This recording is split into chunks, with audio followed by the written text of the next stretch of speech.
Let's start with a definition of the word reckless. In fact, even before we define it, we have to look at some of the synonyms of the word reckless. Somebody who's reckless might be considered adventurous. Some people might call them a daredevil. Other people would just say daring, foolhardy, rash, and venturesome. Okay, but let's define this word in respect to Moses Kuria then.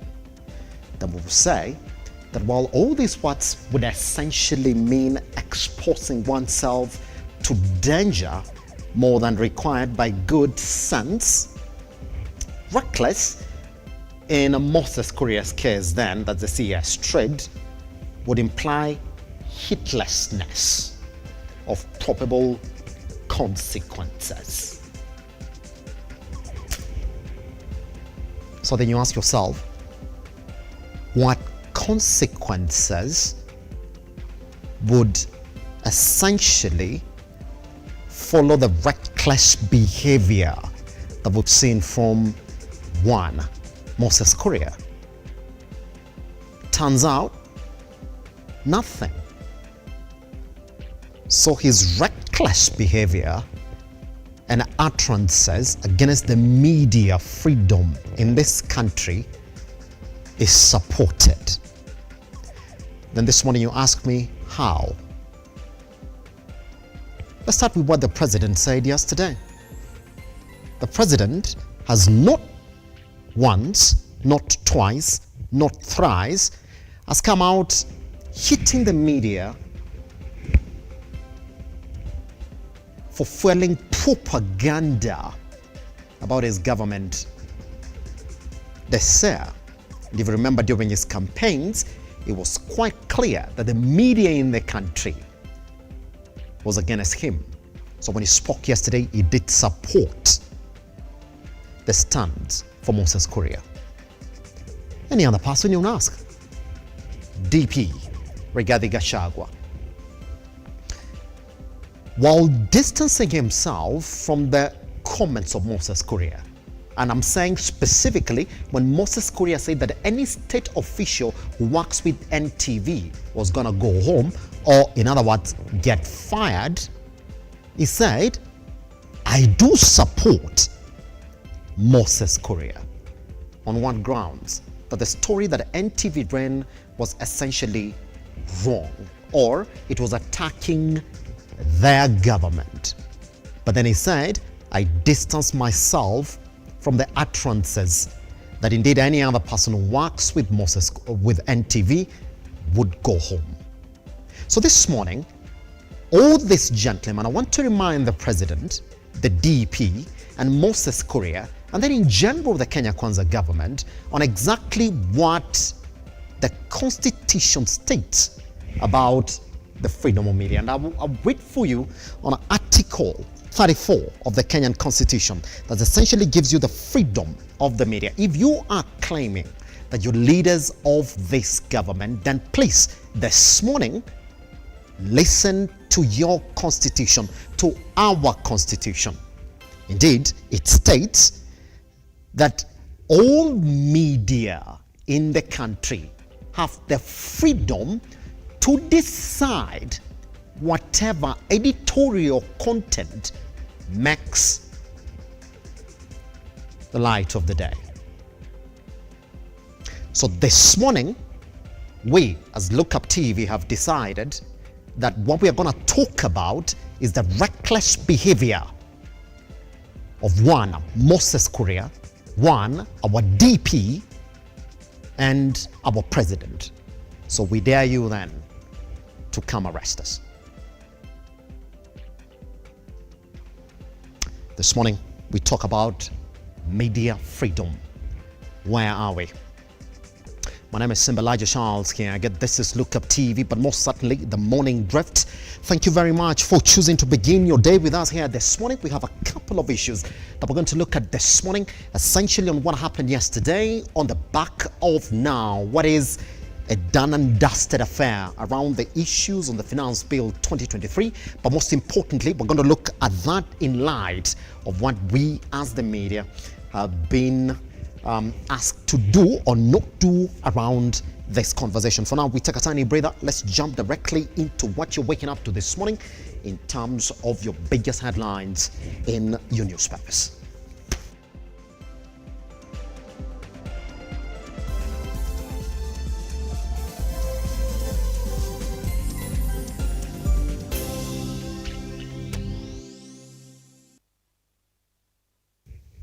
Good, let's start with the Daily Nation this morning. Quickly then, in terms of what you're waking up to this morning, in terms of the biggest headline. Now, here's the thing. This particular story that has got Moses Kuria talking, by the way, on edible oils import business into the country. Now, the NTV this morning is talking about how cooking oil and rice tycoons have been put on the spot. And the kicker is, Trade CS Moses Kuria yesterday tabled a list of 11 companies contracted by the Kenyan National Trading Corporation to import various commodities in a plan to lower food prices. 4 of them, which backed 6.85 billion shillings worth of deals that are linked to city businesswoman Mary Wambui. That story has been covered on pages 6 and 7, and this is the particular story that has essentially put the media fraternity in the country on the spotlight, because indeed it's rattling the big boys in the government, and seemingly majority of them did not like this particular story. Now, here's the thing. The kicker from it, whatever it is you're going to look at from this story when you're going to read it extensively on pages 6 and 7 of the Daily Nation, is this particular one that essentially has got Moses Kuria then getting questioned in this one. The counting anomaly. Now, in documents supported to the Senate, Moses Kuria claimed that in the financial year 2022-2023, KNTC had a lower net income than the previous financial year, despite recording higher turnover from increased sales and having lower expenditure. That particular one right there, that's essentially what your biggest takeaway from this story is going to be. But indeed, figures then would indeed show that that was essentially a lie, according to that particular sitting that listened to that submission by the CS Moses Kuria. So indeed, you're going to look at this particular story bit by bit and then understand why there's been some bit of rattling that has happened within the government. Now, pick a story from what happened yesterday, the 16% VAT.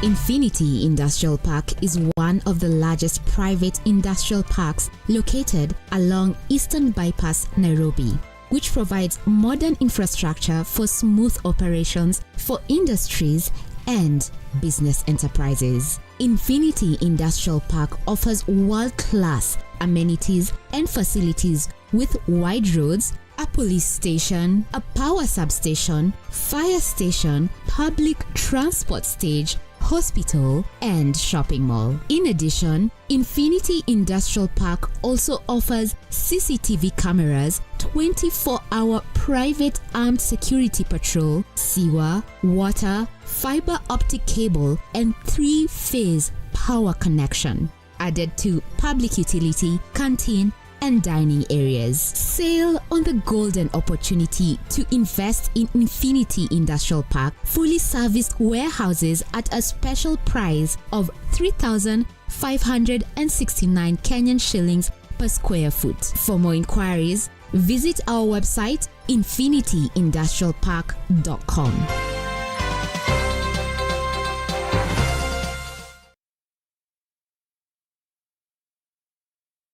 Mizizi Africa Homes is Kenya's fastest growing property development company. We offer home and investment solutions that are cost effective and of the highest quality.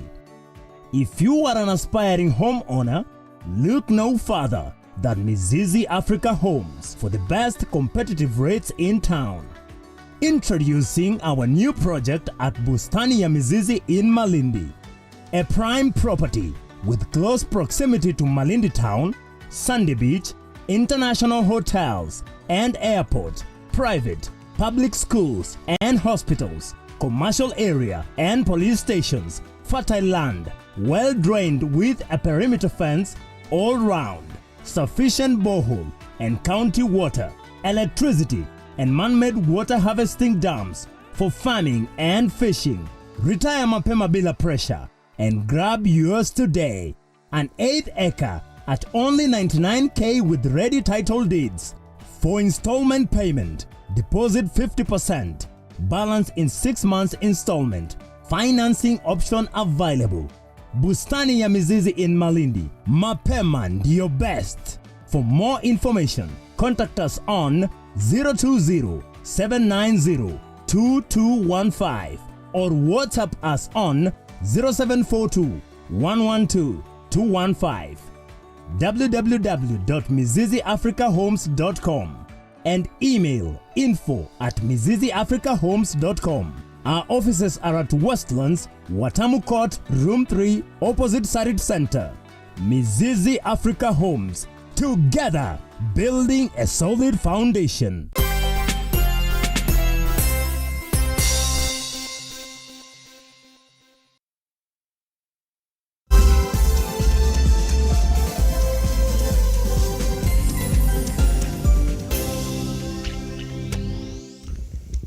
Right, welcome back. Sorry for that technical hitch. Let's just continue this morning on exactly what the Daily Nation has for you in terms of the biggest headlines. We were at the point where we're talking about how food prices and fares are likely to go up, not likely, are going to go up after members of parliament then voted to increase the fuel costs. Now, that particular VAT, that has been quite a contentious issue, by the way, has now gone up to 16%. Remember, it was at 8%. Now it's been effected to 16%. And we do know exactly what that then would mean to the cost of living in the country. Also, on the sidelines of that, now read that particular case that's going on with the impeachment of Siaya County Governor, Deputy Governor, that is William Oduol. It emerged yesterday that he had demanded 18 million for his own comfort. That's exactly what senators were told yesterday. Now remember, it's up to the senators now to decide the fate of that particular deputy governor. That's essentially what we've seen here. That story also on the top right corner of the Daily Nation on NHIF, that is talking about how whistleblower in NHIF hazed hospitals, expose fears for his life. Now, human rights activist who blew the whistle over hospitals involved in swindling elderly patients through the National Health Insurance Fund is fearing for his life after he received threats. Read that story on the back page of the Daily Nation. Good. All right, let's quickly cross over to the Standard this morning. And indeed, right here, the biggest headline here is our rotor voting machine. The expected showdown in Parliament was nutted by Kenya Kwanza amassing numbers to support the finance bill, ignoring popular proposals that would have shielded Kenyans from the high cost of living. That particular story has been covered on page 6. We have been speaking about this particular issue right here on the morning drift, especially those particular issues on 16% VAT and the 1.5% housing fund. It looks as if it not stopped them. Look, it was a numbers game, and that's why the Standard this morning has decided to look at it from this perspective, that it was a voting machine at the end of the day, as opposed to the issues that really mattered to majority of Kenyans. Now, on the top right hand side of the Standard, you're going to read the story about how Sudi quit school at class 7. That's exactly what a court was told. That's on page 13. There has been a story about how it has been rumors the guy did not even clear school, but now if he quit school at the age, at class 7, it means that he's got no proper certification to allow him to, be a member of parliament. Of course, we did know that Ruto removed also pumped up the support for removing the requirement for certification, that is university certification for governors and members of parliament.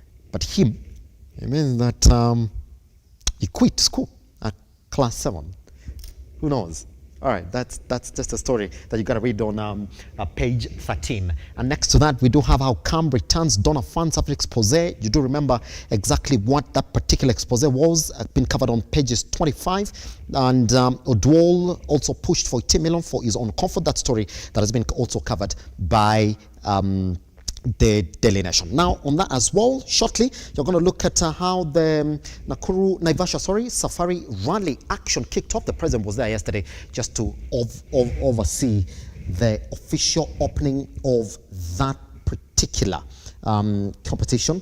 And on pages 8, you're going to read about how Kinjuri's new plan to change composition of parliament.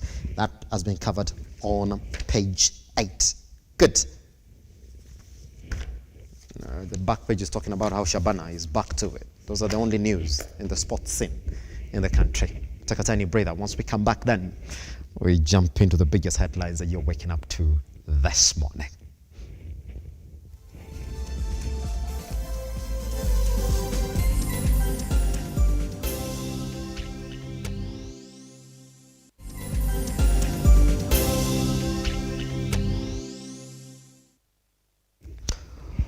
All right, welcome back to the Morning Drift. My name is Simba Kiage. Let's take a look at the news of waking up to this morning. Now, we're just hours before the official flag off of the 2000 and of the 2023, World Rally Championship. Different rally drivers held a test session where President William Ruto had an opportunity to interact with the rally drivers.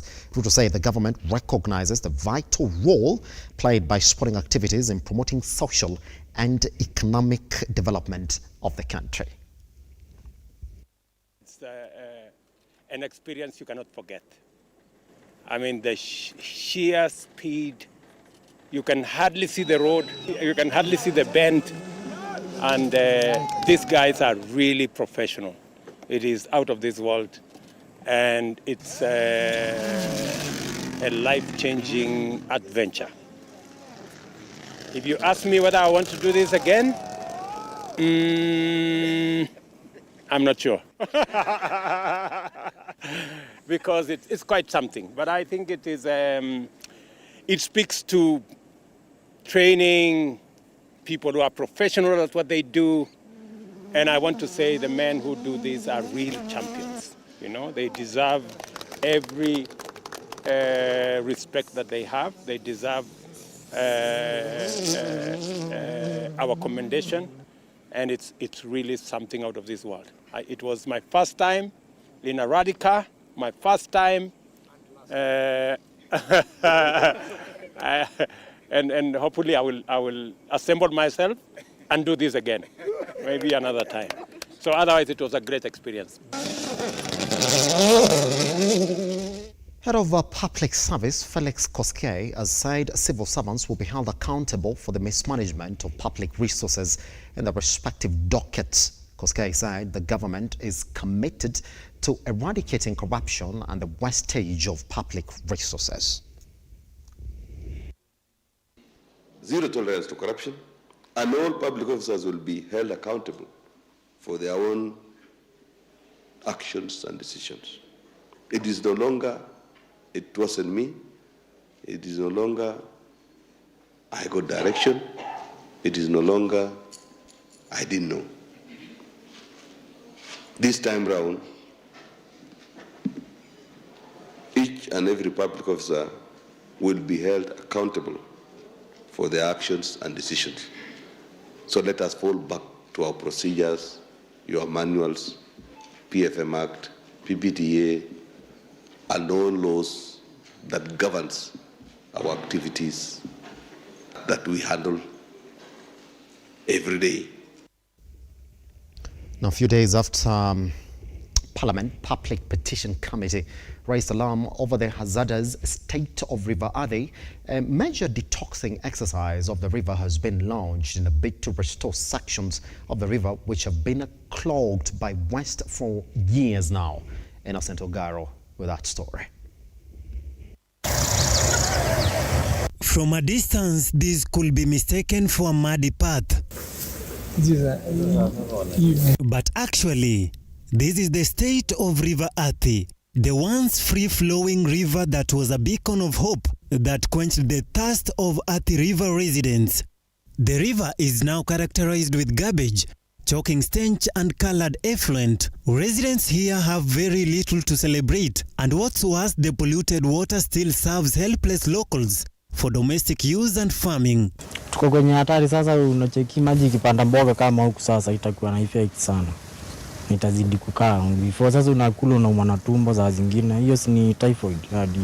Mavoko Water Sewerage Company in partnership with EcoSave Africa have now embarked on treating parts of the river using natural bacteria to break down the organic elements that have blocked the flow of the river. And so the reason why we are here is that the river has assumed a very unsavory condition. The river is actually completely done with the garbage, and the reason for us being here was to look at a way of improving the content or the way this river is. The liquid foam bacteria is poured on the blocked section of the river to help unblock the clogged effluent and reduce stench. The natural bacteria, which have been processed in large volumes and its efficiency increased, disintegrate the garbage, preventing the river from dead river syndrome. Mto vile imeanza kukua sasa ni kama isaidii kwa sasa. Sina vile iko na uchafu mingi. Hii uchafu yote sasa tuseme ni ya kampuni tu kutoka huko juu. Napenda kuambia ajue vile watajuana na hizo makampuni ya maji aje kujikiwa chafu. Yaani wasichafue mto kwa ufupi. Hizi ni makemikali mingi. Surrounding companies are blamed for discharging raw wastewater and waste with heavy chemicals to the river, which is among tributaries that distribute water to the multi-billion Thwak Dam. Today we've noticed there's a lot of sludge floating on the river, and the solution we brought today was a bacteria culture that will help disintegrate this waste. It is a natural bacteria, but we have accelerated the volumes and also increased its efficiency. So it's going to try to reduce the organic material. By so doing, it's going to also relieve the river from what we call a dead liver syndrome. The bacteria treatment is just one of the steps of saving River Athi, with locals pleading to the government agencies to hasten measures of saving the river by taking stern action against companies involved in illegal discharge of waste. Innocent Ogaro, Lookuptv. Members of Parliament voted in support of the increase of value-added tax on petroleum products from 8% to 16% as proposed in the Finance Bill 2023. Despite Azimio la Umoja putting a spirited fight, expressing their dissatisfaction with the new proposal, 184 members of Parliament voted in support of the increase against 88 who voted to reject it. Let's take a look at that story that has got Kenyans talking. Madam Chair, let me add my voice to this debate. And clearly, if by any chance this clause becomes part of the bill and the VAT on fuel is increased 16%, this will be the saddest day in the history of this country.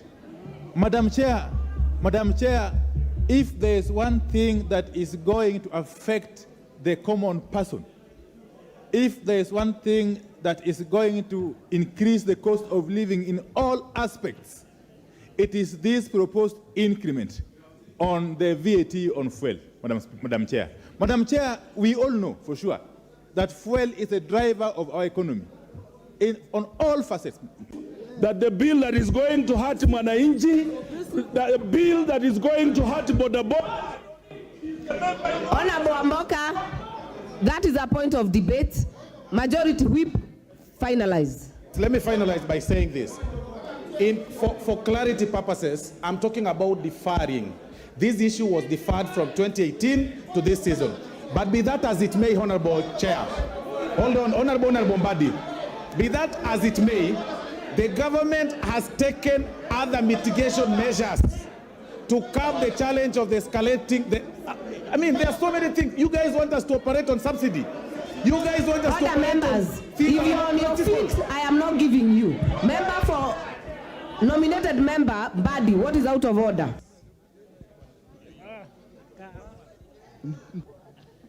Bonaya Mumina Golo.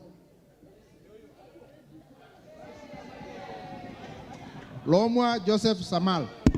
Yes. Lomwa Joseph Samal.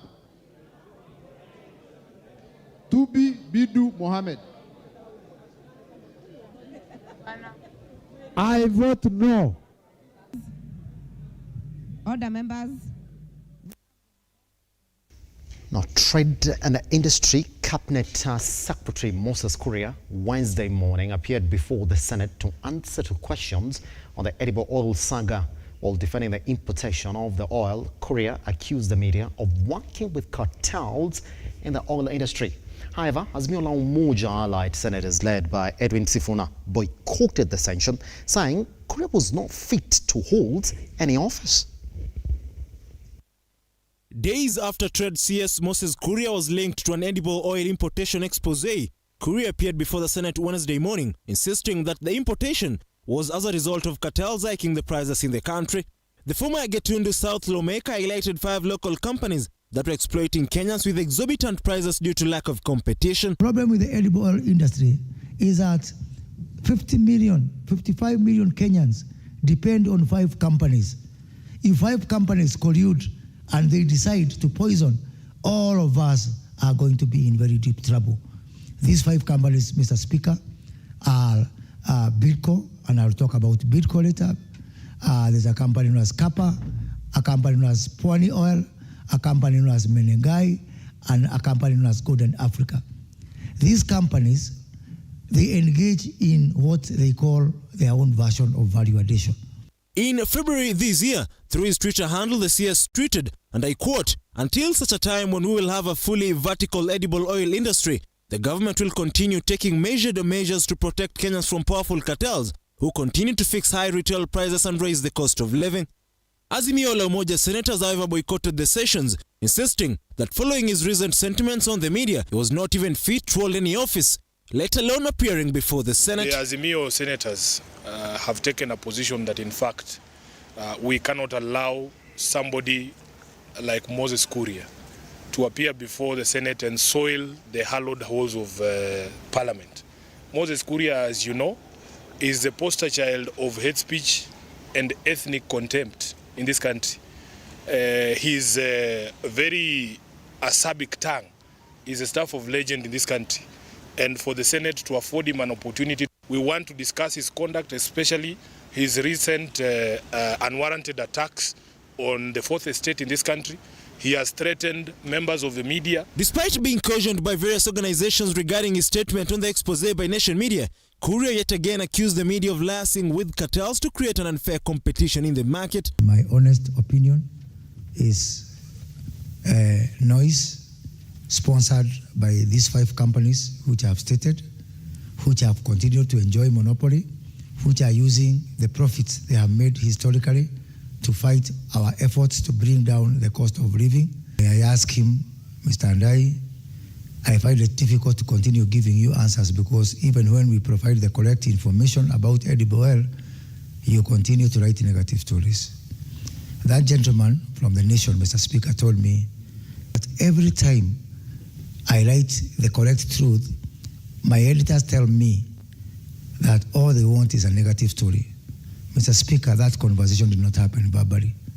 That conversation happened over WhatsApp, so I have got evidence. His sentiments come as High Court Judge Lawrence Mugambi issued orders barring the CS from making any disdainful remarks against the media after activist Charles Megane filed a petition against him.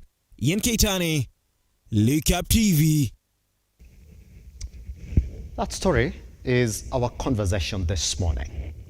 That even when Moses Kuria was invited to speak yesterday in that particular meeting, he still went ahead to say that the media are working with cartels in the country.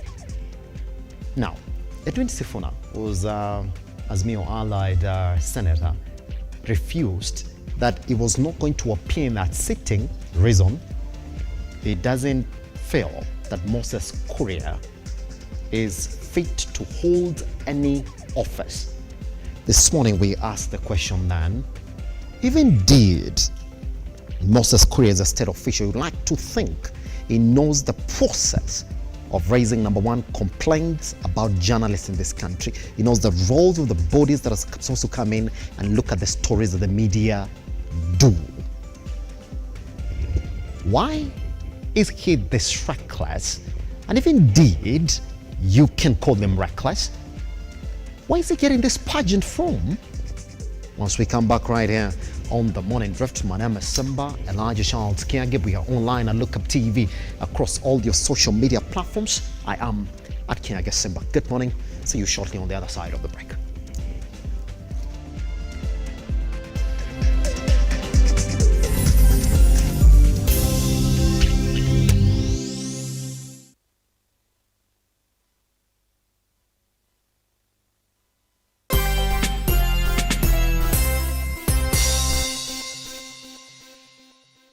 KM Lookup Media, the holding company for Muthingi and Lookuptv, proudly presents the Mount Kenya Region Roadshow. It's time to mark your calendars because from June 26 to July 1st, 2023, we are bringing the excitement to Kiambu, Murang'a, Kirinyaga, Embu, Meru, Laikipia, Nyeri, Nyandarua, and Nakuru counties.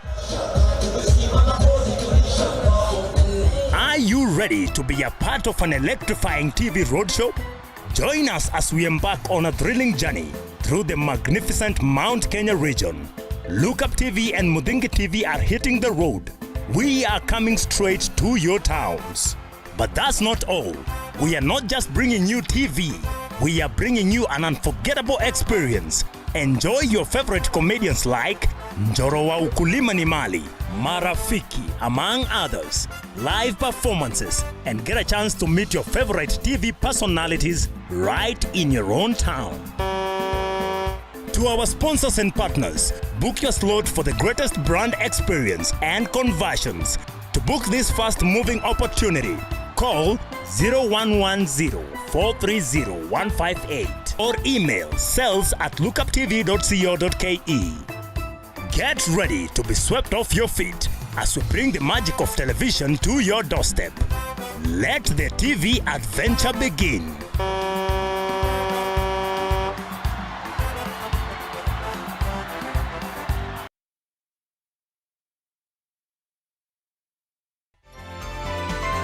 Infinity Industrial Park is one of the largest private industrial parks located along Eastern Bypass, Nairobi, which provides modern infrastructure for smooth operations for industries and business enterprises. Infinity Industrial Park offers world-class amenities and facilities with wide roads, a police station, a power substation, fire station, public transport stage, hospital, and shopping mall. In addition, Infinity Industrial Park also offers CCTV cameras, 24-hour private armed security patrol, sewer, water, fiber optic cable, and 3-phase power connection, added to public utility, canteen, and dining areas. Sail on the golden opportunity to invest in Infinity Industrial Park fully serviced warehouses at a special price of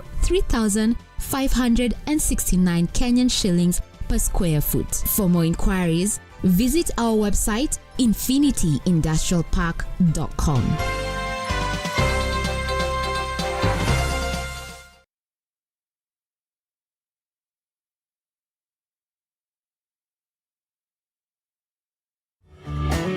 Beautiful, wonderful, glorious. We are having the show that we share entitled Shepherd Voice. I'm waiting for you to get me to Kenya.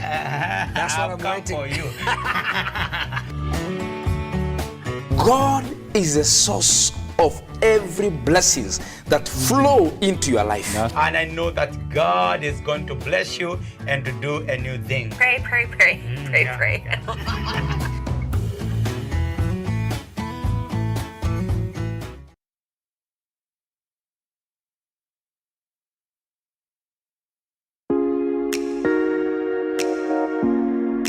Kipindi ni ukulima ni mali na Manjoro. Every Sunday saa 10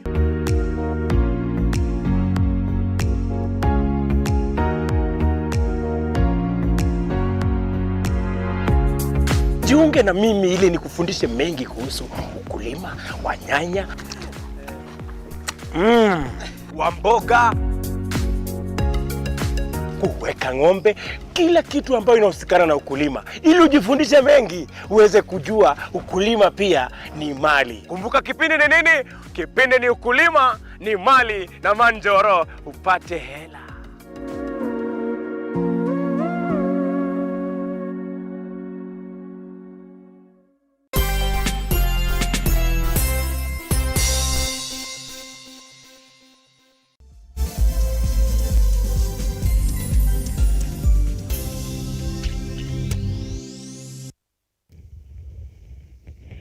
Welcome back to the morning drift. We are on this side of the studio now.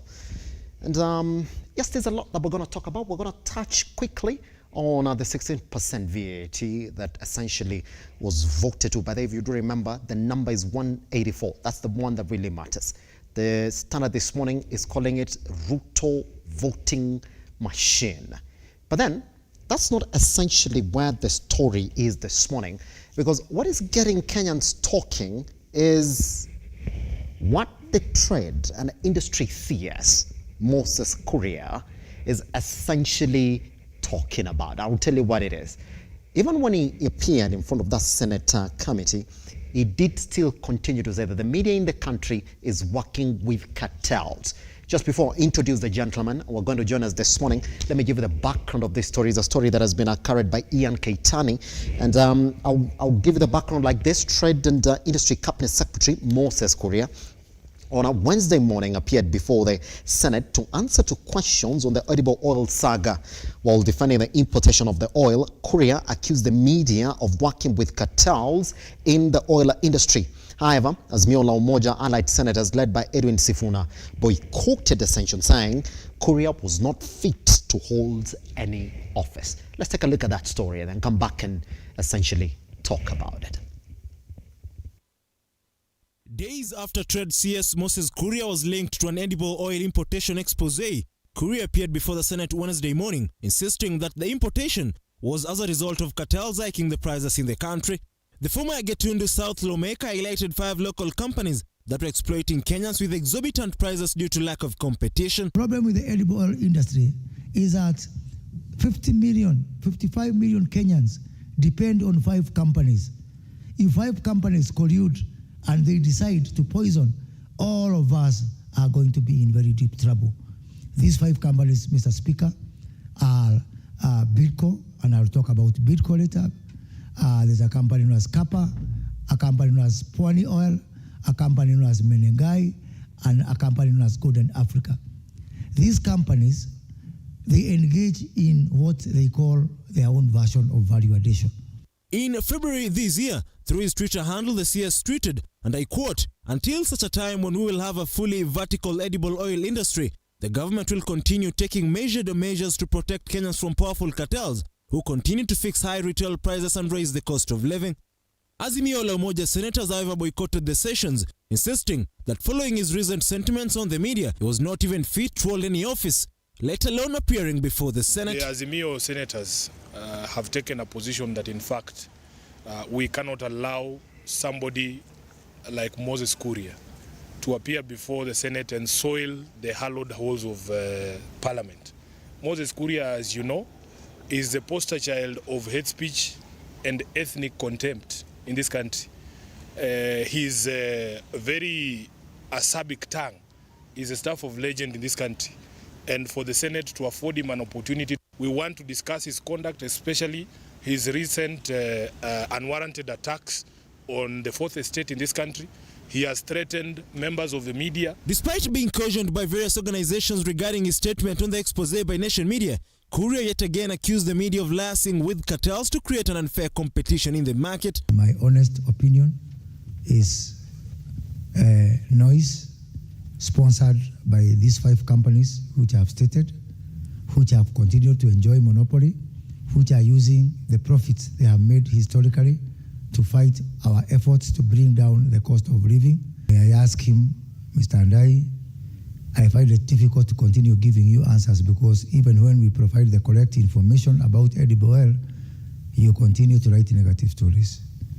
That gentleman from the nation, Mr. Speaker, told me that every time I write the correct truth, my editors tell me that all they want is a negative story. Mr. Speaker, that conversation did not happen verbally.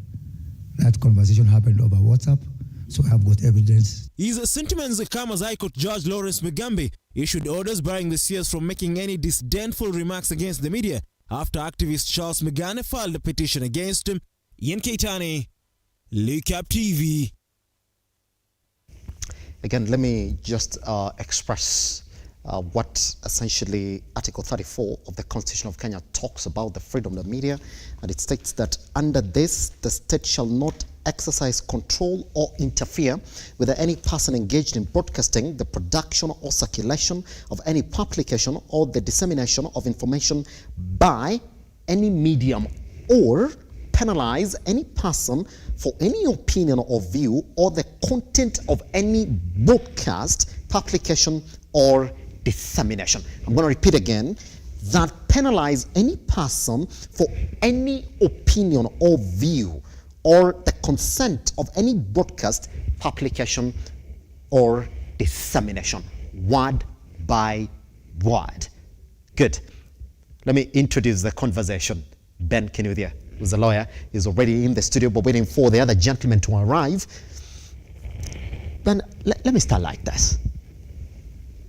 You would like to think that a cabinet secretary would know, number one, what to say, how to say it, or when the cabinet secretary feels aggrieved, Ben, that he is at the right position to know the right procedures to follow to make sure that indeed his grievances are well addressed, but not Moses Kuria.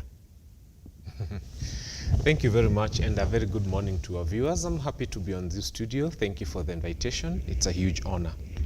I think let us start by saying that the biggest problem we've had in this nation is we've planted mangoes and then we have expected to get oranges from them. So we've been sitting under mango trees and wondering, why are only mangoes falling? Why are we not seeing avocados falling? Why are we not seeing oranges falling? We are only seeing mangoes falling. Yes. The Kenya Kwanza administration was in a hurry to give us a tainted cabinet. Half of the people in this cabinet had very serious court cases. Some of them had cases as serious as rape. Some of them had cases, in fact, there's one person who came and said, and we all know him, he said that to say that I have many cases is an understatement. He was swarmed with cases. So why would the president rush and leave every other person who has a good name to themselves and give us only those people who cannot even handle their own lives, leave alone the lives of every other Kenyan? I've seen the DP has been given the role of fighting alcohol in Mount Kenya. Yes. But I think he started from the wrong place because he started with the people who are sleeping in the mtaro. He just needed to first look at cabinet and look at who is drunk, who is incapable of handling themselves, who is not carrying themselves in a manner that is, that is fit enough for a cabinet secretary. Start there. That's where the fight against alcohol and drugs and all these illicit, because some of them, and I won't mention them because they come to your studios, actually appear to studios drunk. So I am not surprised that Moses Kuria said the things that he did, because that's who he is. Yes. I mean, we've had the conversations he's had. We have seen the things he has said on national TV. We have had his language during the campaigns. Yes. Did you expect him to change all of a sudden? You have planted a mango tree, just be ready to harvest mangoes. Stop wondering why only mangoes are falling and you're expecting oranges from the same tree. I think what the Kenya Kwanza administration needs first is to rethink its cabinet. Before you even talk of press freedom. Because look at the substance of somebody like Kithiki Kindure. Professor Kithiki Kindure, through and through, has spoken things that show someone who is a national leader. No, sir. Because in himself, he carries the DNA of a national leader. I look at Musalia Mudavadi, though sometimes the content of his words is not exactly what Kenyans want, but he still carries himself as a national leader. So the problem is not even the media. When Moses Kuria is done fighting the media, he will fight you and me. And when he's done with you and me, he will insult other people. And he will go to some other place and he's going to say strange things. So stop looking at this as a media problem. Start looking at it as a personality problem. Yes. This is someone with a personality problem. Yes. And is someone who is not supposed to be on national TV to start with. Yes. Yeah. Ben, I mean, you're a lawyer, you work with specifics. Let me just define for you what we started this show this morning with. I started with the definition of recklessness. This is what it says: exposing oneself to danger more than required by good sense. That if we're going to say that Moses Kuria has been reckless in his utterances, he knows very well in his general perspective that should I say this, the consequences are going to be 1, 2. But then when you look at him, Ben, he knows there's going to be any consequences, and I'll tell you why. What have been the utterances of the deputy president? Because we did see exactly what his reaction was, Ben. He said that I do agree with Moses Kuria, but one I do not agree with is the fact that he said that any state official who's going to work with NTV is going to get sacked. What is fueling Moses Kuria's recklessness? Is it because he knows very well that I can do and utter whatever it is that I want, there are not going to be any consequences for my bosses? I think if you look at one of the dailies today, the president has actually come to the defense of Moses Kuria. Yes. So that answers your question. But even without what is in today's dailies, I have told you the problem is not the media. The problem is not the fact that Moses Kuria has got protection. Even if Moses Kuria was not cabinet secretary and he was sitting at home and he was doing nothing, he would still be reckless in his conversations. So I think what people need to realize, there's a difference between what you people are fighting about and the person. Moses is just himself.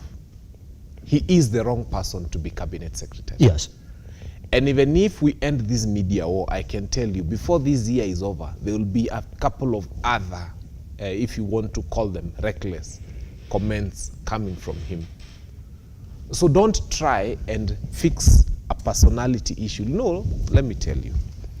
If Moses Kuria was a car, we would have come and said, the wiring of this car is problematic. So we are going to remove all these wires that do the signals and everything and put new ones and make sure that the signal is no longer on this side but on this other side of the steering wheel. Yes. And that would have solved the problem. If Moses Kuria was a car and you feel that it's driving low, you'd have gone to the garage and raised the coil springs and raised the tire size and probably the rim size, and you'd be good to go. The problem is that this is a personality issue, and you cannot learn to be left-handed at 50. Yes. If you've been right-handed all your life, you're not going to learn to be left-handed at the age of 50. Yes. So the problem is, let us stop discussing someone who is not worthy of being a national leader. I think the conversation should be, there are 50 million other Kenyans who fit the bill to be a very good CS. Pretty much. And who carry themselves very well. Yes. And who we can send out there and they are representative of our nation. Yes. And let me tell you, the Nation Media Group, which is under attack today, is run by His Holiness the Aga Khan. The Aga Khan has employed very many people. Yes. From their hospitals to everything else that the Aga Khan Foundation runs. Yes. Across the globe.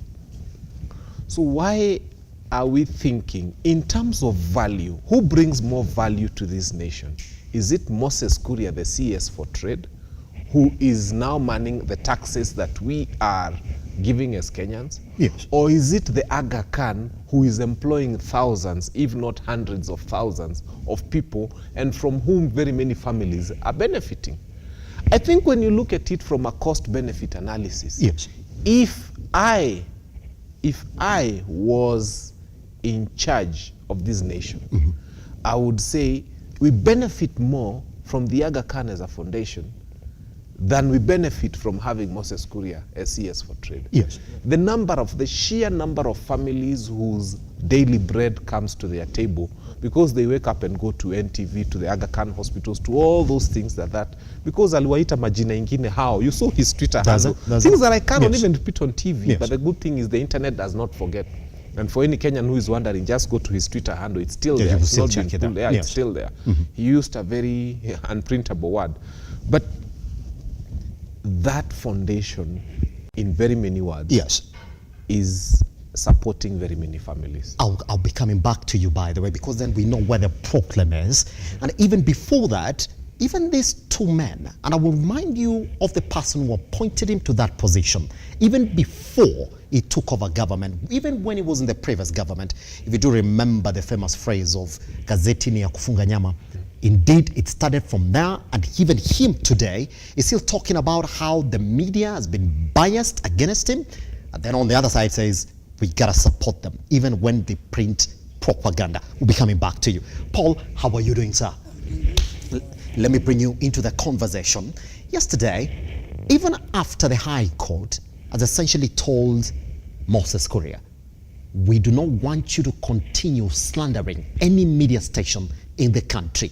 By the way, that came when he appeared at that senator hearing that was talking about this edible oil saga that has essentially got him very much implicated in it.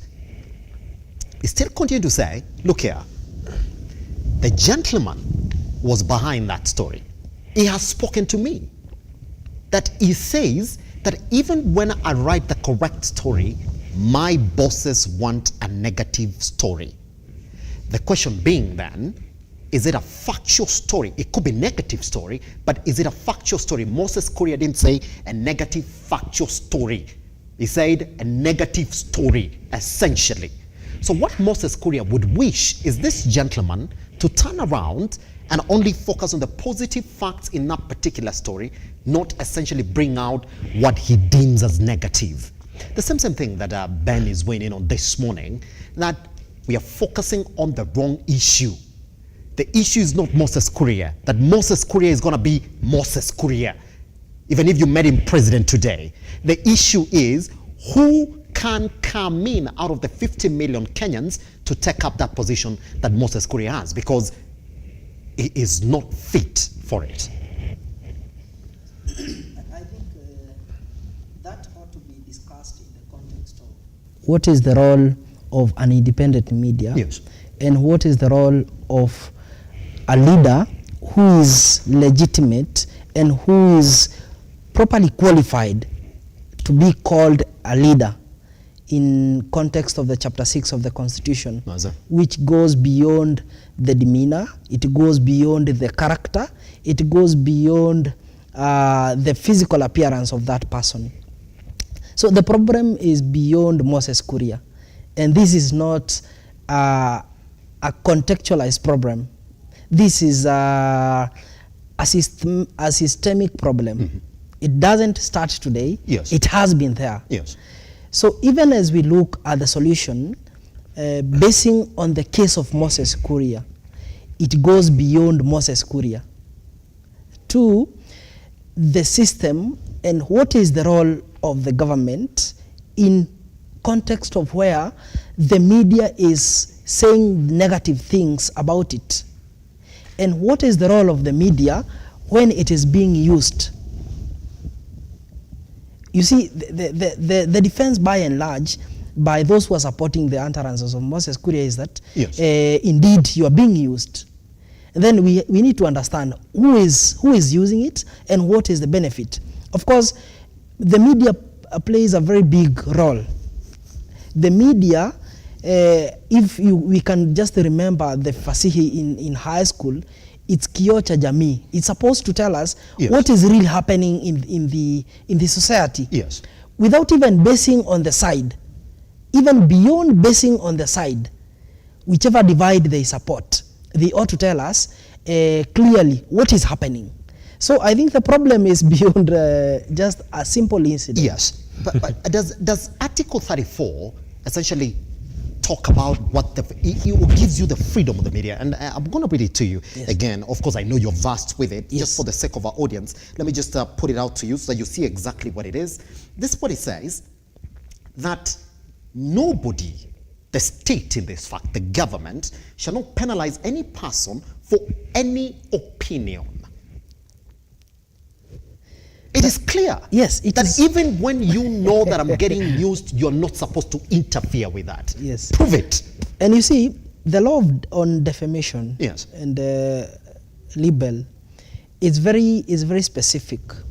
And the media, by and large, benefits.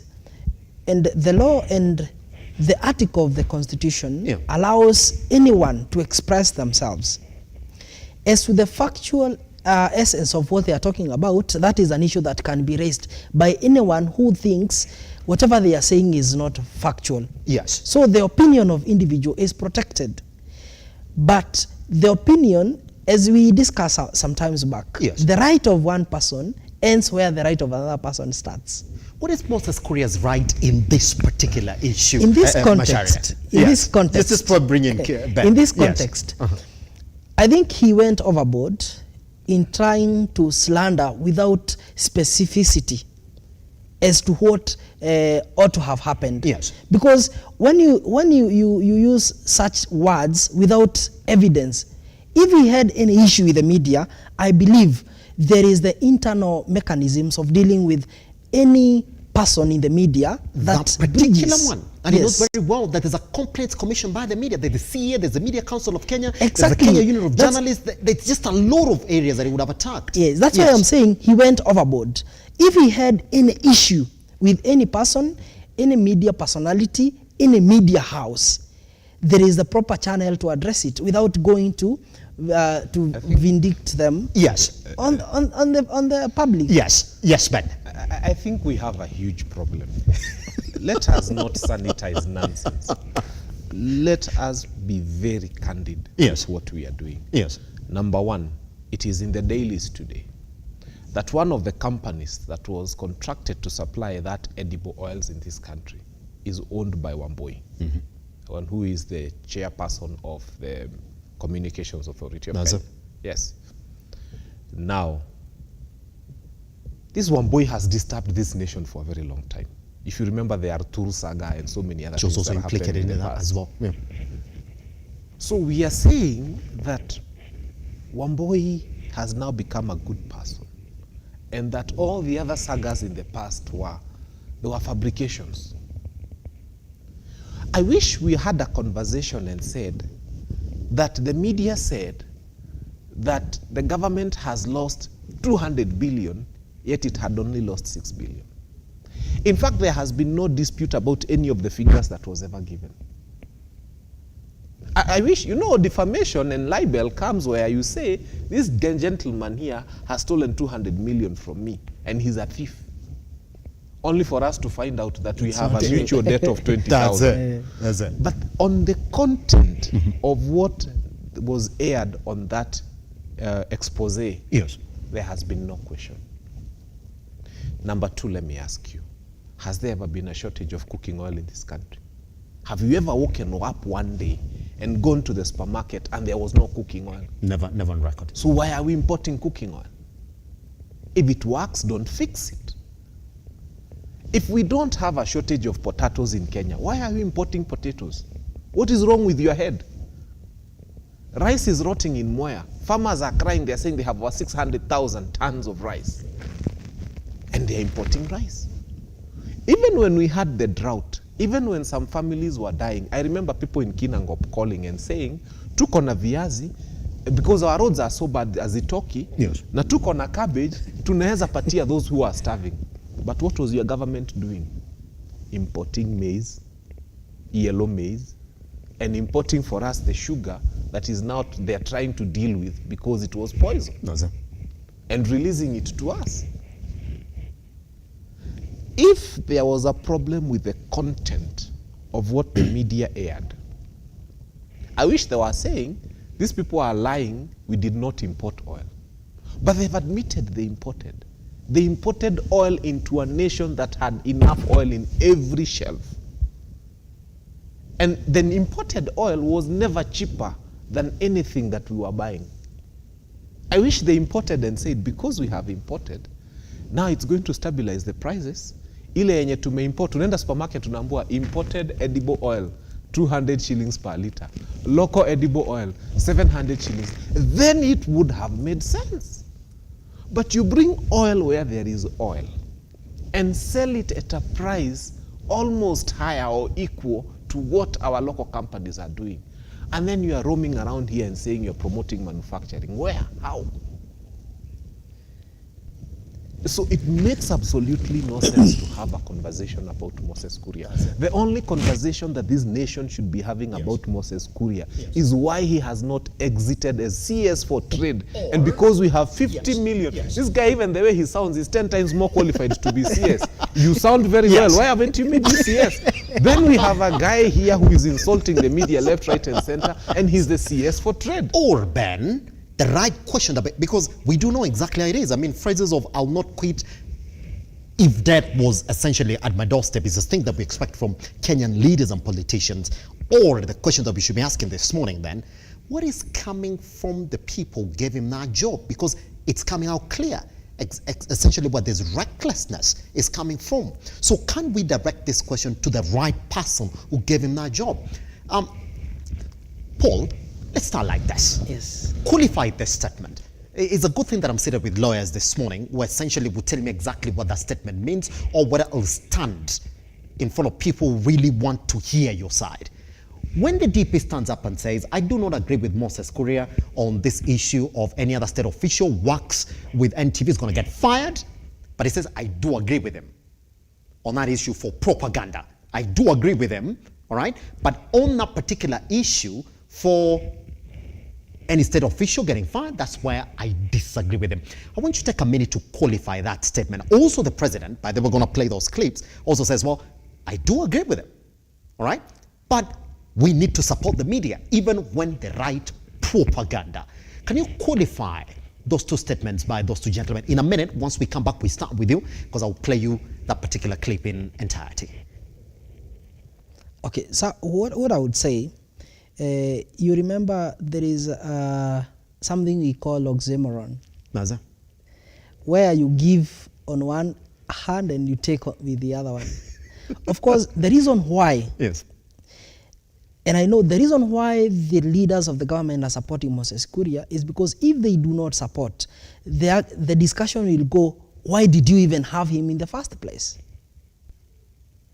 So, to justify him being a team player, yes, they have to go careful so that they will not be questioned on why, as Wakili is correctly saying, the discussion ought not to be who is now, but how did he even get it? Pretty if much. we go back to the process of appointing, because the blame, when the appointed person fails, the blame falls squarely on the person, the appointing authority. It is different with the elective position. If we elect a person, the blame falls squarely on the electorate. But here, this is a person who is in a appointive position. Yes.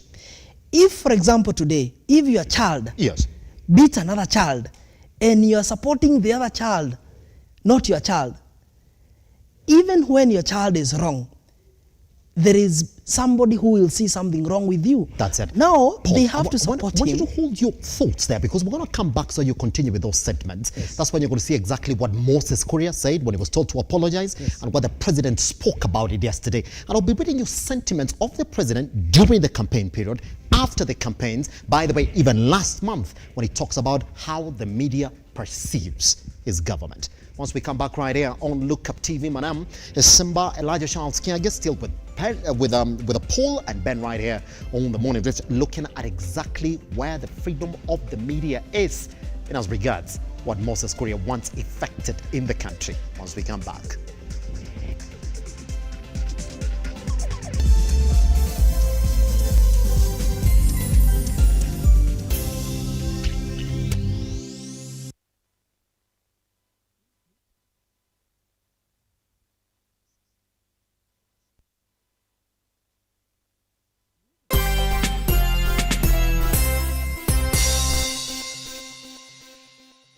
Mizizi Africa Homes is Kenya's fastest growing property development company. We offer home and investment solutions that are cost-effective and of the highest quality.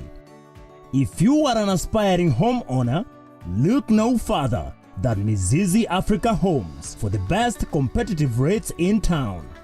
Introducing our new project at Bustani ya Mizizi in Malindi, a prime property with close proximity to Malindi Town, Sandy Beach, international hotels and airport, private, public schools and hospitals, commercial area and police stations, fertile land, well drained with a perimeter fence all round, sufficient borehole and county water, electricity and man-made water harvesting dams for farming and fishing.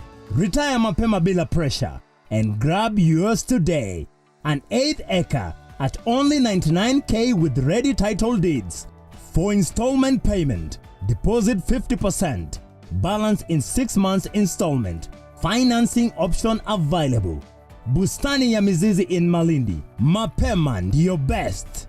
For more information, contact us on 020-790-2215 or WhatsApp us on 0742-112-215, www.miziziafricahomes.com and email info@miziziafricahomes.com. Our offices are at Westlands, Watamu Court, Room 3, opposite Sarit Center. Mizizi Africa Homes, together building a solid foundation.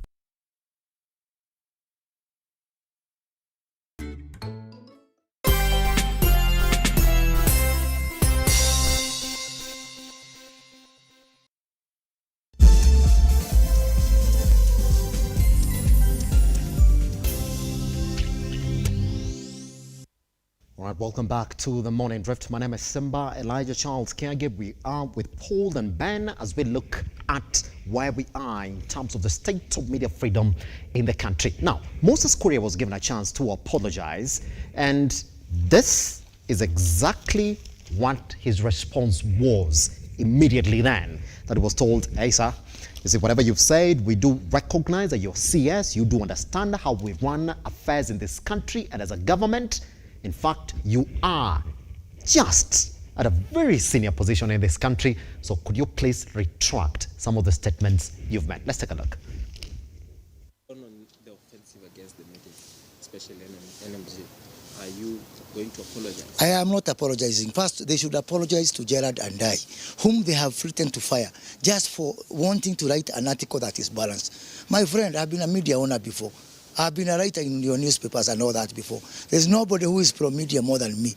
But I know the difference between media and what Thomas Baldwin called the prerogative of the harlot, the exercise of power without responsibility. Thank you. Was it one final question? One final question?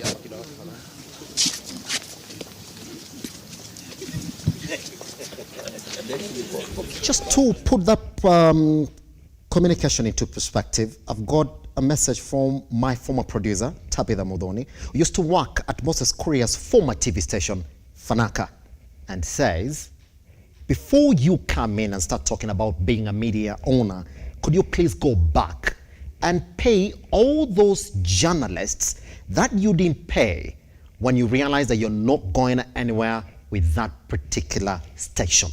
She continues to say that indeed, when it comes to media ownership and media freedom in this country, he doesn't understand anything about it, because all those people worked in his media station were essentially stooges. Thank you very much. Good. Mr. Macharia, you were at the point where you're saying that indeed, when you're abortioning claim to whatever problems you're going here, we should look back at who put him there. Should we start from there then? Yes, and I think we can trace our steps back to before this government took over. Their opinion and their point in terms of what media role should be was different, and they thought that they are on the losing side. Yes. Always. Yes. But then there is a difference between what you perceive and the correct position. And of course, we know and we understand media is owned by persons. That notwithstanding, there are the conducts and the roles and the responsibility that the media personality have. Even in expressing themselves, there are some guidelines that they should conduct themselves under. And when anyone feels aggrieved by the operations of the media house, there are the channels, there are their channels to be followed. But I think this, as I said, this is a systemic problem, where every time a government in power, anytime they hear a negative criticism from the media, they are up in arms to either completely crush the media or either paint the media in the wrong name. I agree, sometimes we can have inappropriate elements in the media. The best way to deal with it is not to generalize the issue. What you see, the report and the news, the report, it was an issue specific. So the best defense ought to have been to be specific on the issues raised. If they are saying this was imported, you are the CS.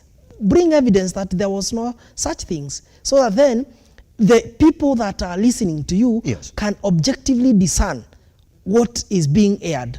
But when somebody says, Elijah, you stole 200 shillings, and you're saying, I saw your mother being beaten. I mean, it is just not, it is not just contextual. Yes.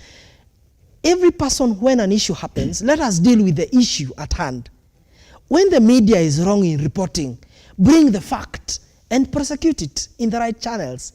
But when it is, they say the right thing, the best thing to do is not to victimize them and to call them names, even when that is not a deserved response. When we are discussing, and when in law, when you're discussing the issue of defense and whatnot, it is a rule that when somebody comes to attack you with a knife, Elijah, you cannot take AK-47 to attack them. The amount of response should equate the amount of attack. The attack was factual. This was imported. This amount of money was lost. The best response ought to have been on the facts that are being raised. So that even the people who are judging, at the end of the day, Kenyans will judge.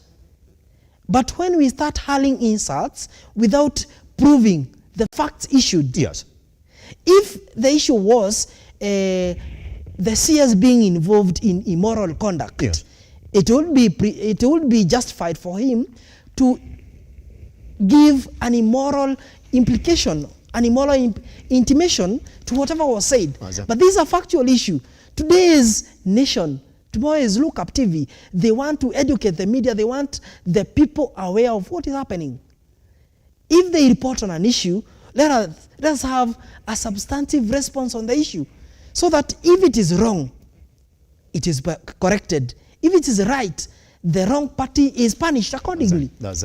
But when we start attacking characters instead of addressing issues, that's where we get it wrong. And I'm saying this is a systematic issue that, unfortunately, even some of the leaders we expect to demonstrate leadership in dealing with the issues, they're taking sides without really giving us a substantive response to the issues raised. Pretty much. It is the Kenyans' money that has been lost.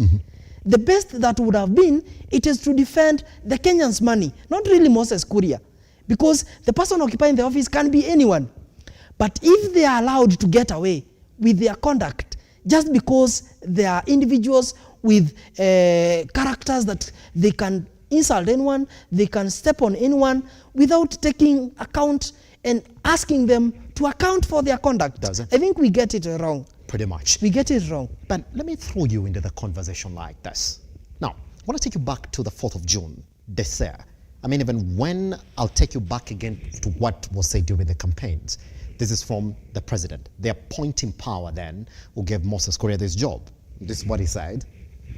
Sometimes, and this is quote by quote, sometimes we try to understand the media supported a different candidate in the 2022 presidential and their candidate lost. Once the election is over, we should be democratic to say I supported a different candidate, but since this character won, I don't like him very much, but because it is democracy, let us support what is positive and good for the country and oppose when it is necessary. Continues, I've got no issue, Ruto said when asked about his view on the media. And that's just the 4th of June, this month then. Couple of days later, Moses Kuria comes and talks about this. Now let me put you on the spot. Why are you afraid then to actually claim right here on national television that indeed when a CS that you have appointed comes in and says is going to fire the officials that you as the president appointed, he has overstepped his function, and so the best thing for you to do as the president is to call it immediately, Ben? You know, it is very hard for me to comment about the leadership of Kenya Kwanza. We had presidents who used to say we are going to build houses, they would build houses. We had presidents who used to say we are going to build roads, they would build roads. We had presidents who said things that would happen and they happened. Now you're telling me to comment about a president who said by December mwaka huu kila Mkenya atakuwa na bima ya afya. How many of you have it? And NHIF is collapsing. The same president had promised us some 5 stadia some time back. Still waiting for them. The same president akatuambia bei ya gas itashuka itakuwa shilingi 300. Then he told us ni mtungi ya gas, sio gas. When he was campaigning, he told us hautakuwa unasumbuliwa na credit tu, utakuwa unapiga unaongea na simu mpaka unachoka. You remember those campaign promises? Yes. The cost of airtime has gone up. The president who told us that the cost of electricity will not go high. And I like these things because they are verifiable, they are visible, they are available. All these clips are available of him telling us that even the cost of electricity will not go up. It has just gone up. Now with 100 shillings, I don't know how much units you can get. Yes. The same president who came and told boda riders that soon they'll have electric bikes. And I know it's going to change mtambua. Sio bike tulikuwa tunasema ni hiyo mguu yako. It is the same nation that, the same hustler nation that told us about Mama Mboga. I hear that has changed now, it's Mama Bogwa. So for me, if you tell me to have a conversation about what the president said about the media, I have got that history in my mind of promises that have been made and not kept. Yes. And Kenyans cheered. I remember at KICC he repeated, wacha nirudie hiyo. Yes. And he spoke about gas again. Now for him to come and tell us ni mutungi ya gas, sio gas. And for actually the prices of LPG, because they will go up. They will literally, go up, isn't it? This parliament has just approved 16% on petroleum. Yeah. So what the hustler nation doesn't understand is that petroleum includes cooking gas, ambayo waliambiwa itakuwa 300, then wakaambiwa ni mutungi, sasa imebadilika, sasa ni 16% VAT on that, so it's actually going to be more expensive. So I cannot comment on a president who gives such promises during the day. But on this one, Ben, on the media, this one, you see, on this one. Let me tell you, yes, what Ben. I'm trying to say is this. Yes. If your girlfriend has told you 10 times that alikuwa chama, and then you've established that hakuwa chama, alikuwa mahali pengine, she comes the 11th time and tells you, hata leo nilikuwa chama. The problem is not your girlfriend, it is you who is believing for the 11th time that she's telling you alikuwa chama, and you know hakuwa chama. Yeah, but it's a different scenario. So when now, he Ben. says, yes. Let me tell you, Yes. anything my president says, and I'm sorry to say this on national TV, yes. anything on my president says, I only believe if it happens, and when I see it happen. If he tells you there's guarantee of media freedom, yes. I'll wait for it to happen. If he tells you he doesn't like the media, yes. So anything he says, for me, I wait for its implementation. Do you consider it a disrespect for Moses Kuria to say he's going to fire any government official who works with NTV, and that disrespect to the appointing forces, including the president? I think we are losing it as a country. We are giving so much airtime to someone who doesn't deserve it. But let's give it to the president then. The next person is his appointing authority also has allowed us to spend so much critical airtime on a person and an entity that is not worthy of it. This nation has bigger problems. And our problems would end if we replaced this person with somebody who is worthy of our airtime. Because then when you get a worthy cabinet secretary for trade, today we would be having conversations of how he's gone to Bulgaria and come with investors, how he's gone to France and come with investors, how he's gone to this place and come with investors, how he has lowered the cost of a simple investor like someone who wants to open a butchery, because that's an investor. When you have the right trade CS, you have the right conversations going on across all media stations. Because then the conversations become, have you heard that Peugeot is setting up in Kawangware? Have you heard that Chrysler is setting up in this place? Have you heard that the guys who were making, because like right now, most of these interesting fast food outlets are having their fries, for example, coming from other countries, you know, even chicken. To them. So the conversation should have been, how do we do what Egypt is doing right so that our potatoes can now start selling at KFC? So when you have the right minister for trade, that's why I'm telling you we have a problem and we are addressing the wrong problem. But who's going to change him? When you have the right minister for trade, who's going to change him? Yes, when you have the right minister for trade, you will have the right conversation. The right conversation will be, we are now making BMW tires in the country. We are now making shoes in the country. We are now turning our leather because you have the right minister for trade. He's taking you in the right direction. But what conversation are you having? How Kenya is going to import cooking oil and we have it?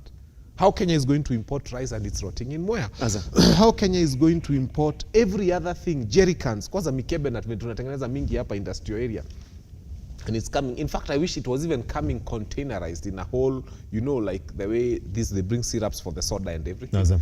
But tumeletewa sasa even more plastic waste to deal with in this. I mean, one of them here is being told to bring how many jerry cans? Someone is being told to bring 350,000 jerry cans. We are actually even importing garbage in this country. Because now when you're done with 350,000 plastic jerry cans, now that's even garbage you're introducing into this nation from another place. So as long as you have the wrong minister for trade, you will have the wrong conversation as a nation. Good. Then Ben, why are you not telling your president this? Then you're getting disrespected. Get listening. The guy out of office. He's listening. He has his people. They are watching this show, I can tell you, and many others that we go on to. Paul, what would have been the first reaction for the president? And is there something that you guys are afraid to say on air, that indeed Moses Kuria can say whatever he wants, and even the guy who gave him that job knew very well Moses Kuria is a wild dog, so he might bite even though I've given him instructions not to bite? Because how is it that the president completely ignored what the elephant in the room was? That I, as Moses Kuria now, has the power to fire any government official, but he didn't say within the trade and industrialization ministry. He said any government official. That extends to State House, that we do know does business with media companies in the country. That is him telling you that, listen, I don't care who you are, I'm going to take you home. That is him telling the president, tell your people not to work with NTV, I'm going to fire them.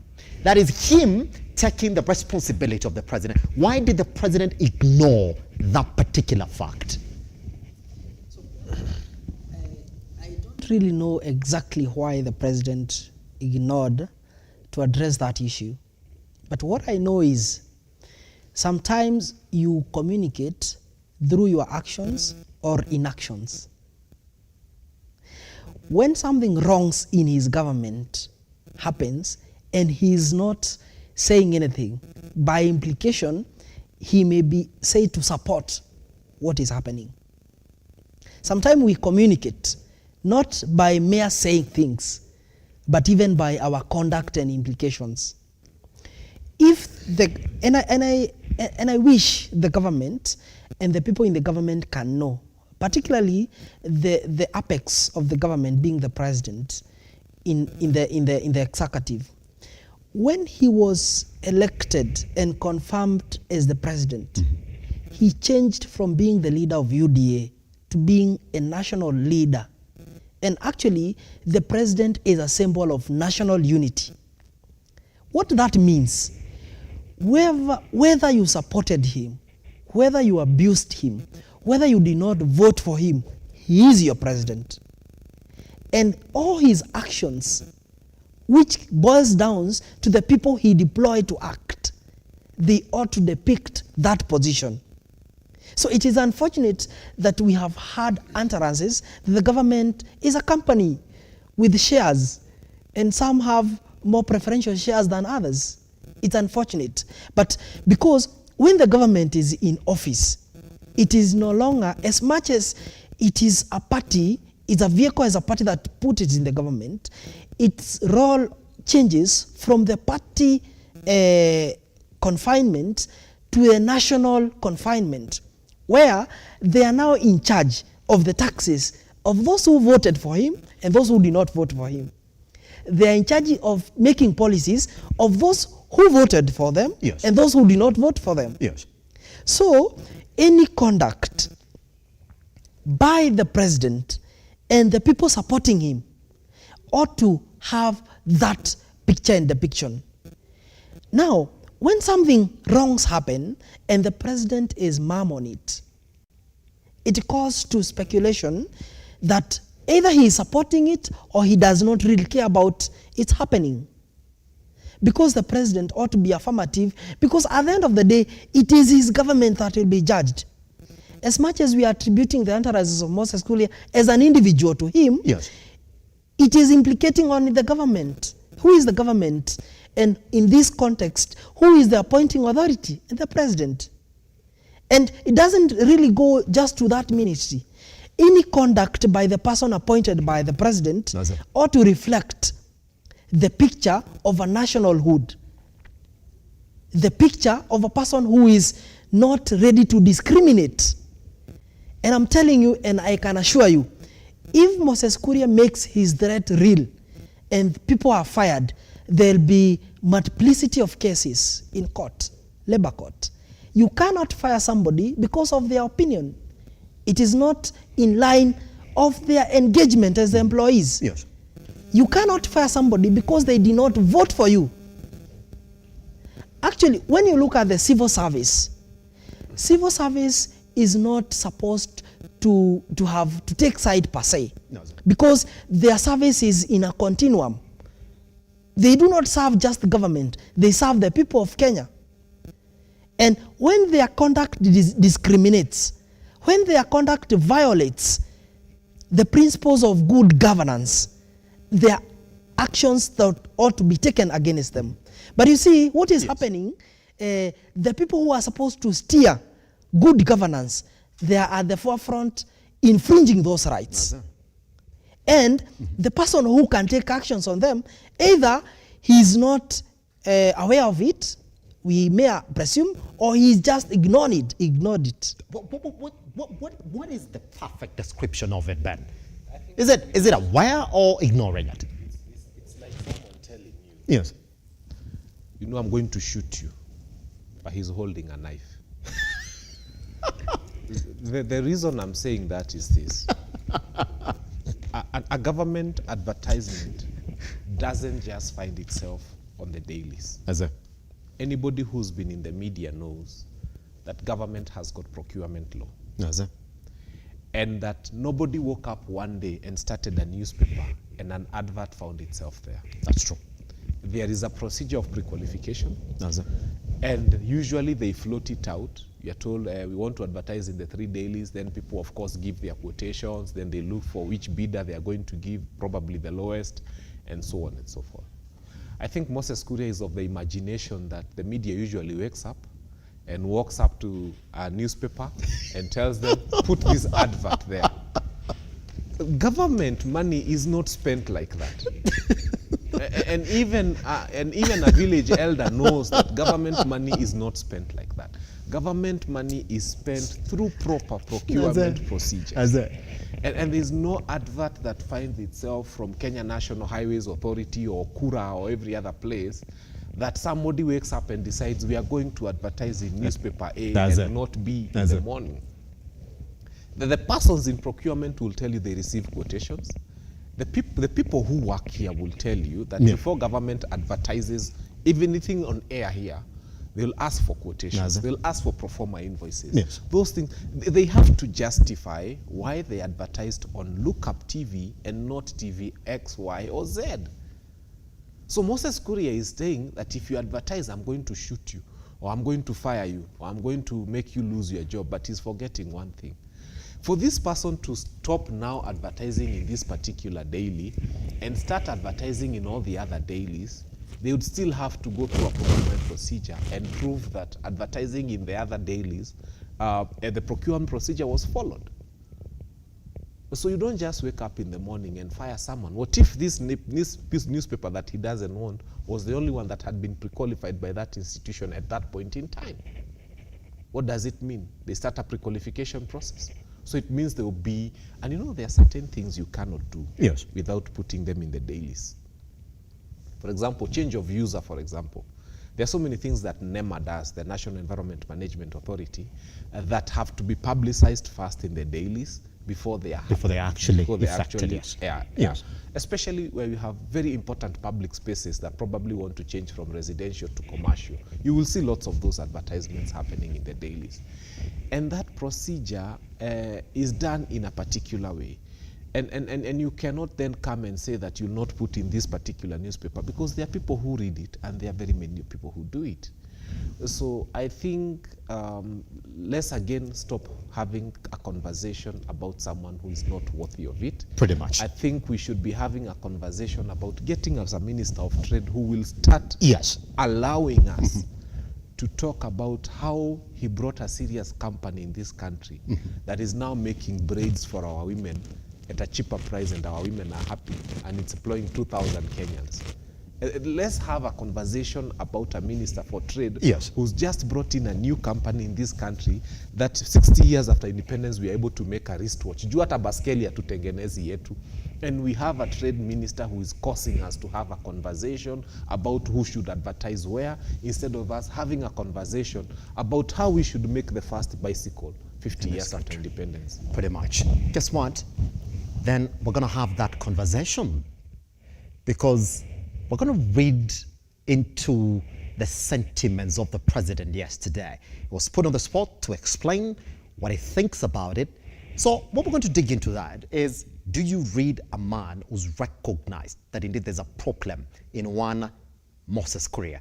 And I want to be on the spot saying this. Moses Kuria has used profanities not once, many times, to the media fraternity in this country, just for you to go in and go back and see exactly where it is. Moses Kuria is a man who's declared publicly that he is essentially a drunkard, that he can't run public campaigns in the country, because if that is given to him, he would have essentially run it down, because he's essentially a drunkard. So if indeed the appointing forces do know where the problem is, just like Ben said, is that probably now this guy called Rigathi Gachagua should start from within the government and see where the problem is and give that report to the president and say, well, we need to clean these ones out, if indeed we're going to affect some of the policies that we want to push into the government. If indeed they know where the problem is, are they going to affect it? Or are they the problem? Once we come back right here on The Morning Drift, online at Lookuptv, across all your social media platforms, I am at Kiage Simba.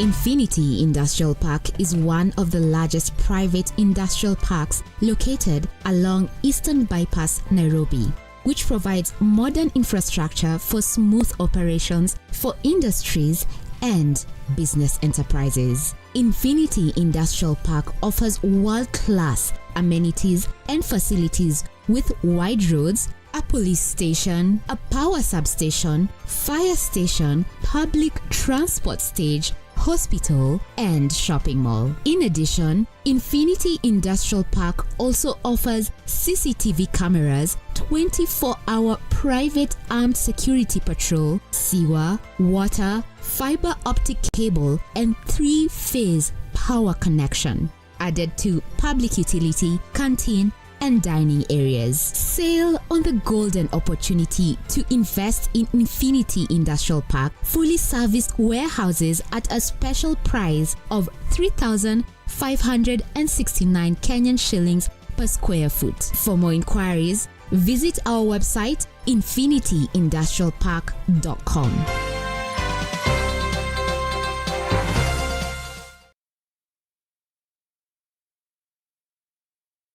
KM Lookup Media, the holding company for Muthingi and Lookuptv, proudly presents the Mount Kenya Region Roadshow. It's time to mark your calendars because from June 26 to July 1st, 2023, we are bringing the excitement to Kiambu, Murang'a, Kirinyaga, Embu, Meru, Laikipia, Nyeri, Nyandarua, and Nakuru counties. Are you ready to be a part of an electrifying TV roadshow? Join us as we embark on a thrilling journey through the magnificent Mount Kenya region. Lookuptv and Muthingi TV are hitting the road. We are coming straight to your towns. But that's not all. We are not just bringing you TV. We are bringing you an unforgettable experience. Enjoy your favorite comedians like Njoro wa Ukulima ni Mali, Marafiki, among others, live performances, and get a chance to meet your favorite TV personalities right in your own town. To our sponsors and partners, book your slot for the greatest brand experience and conversions.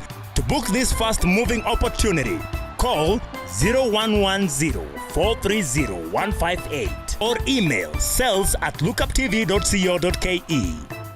Get ready to be swept off your feet as we bring the magic of television to your doorstep. Let the TV adventure begin.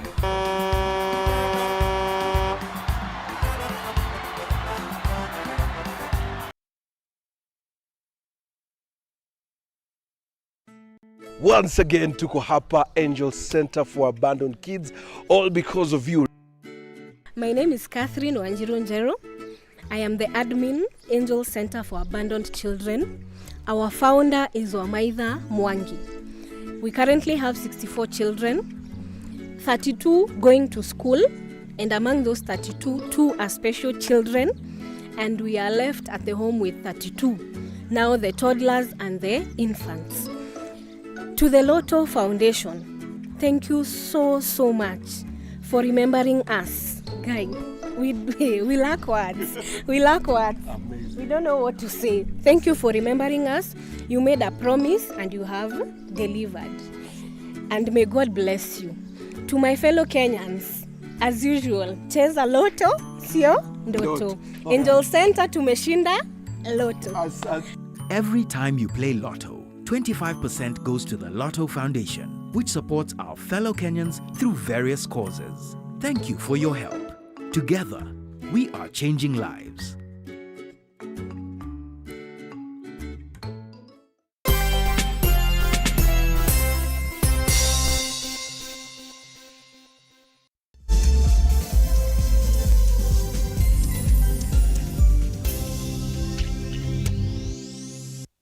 So what are we as the media supposed to do in the middle of this conversation?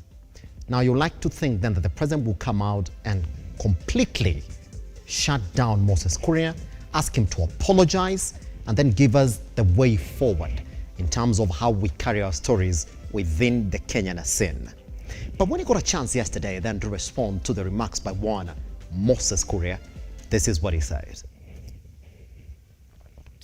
To say whatever it is that they want to say, even to write propaganda, even to say the wrong things, even to write falsehood.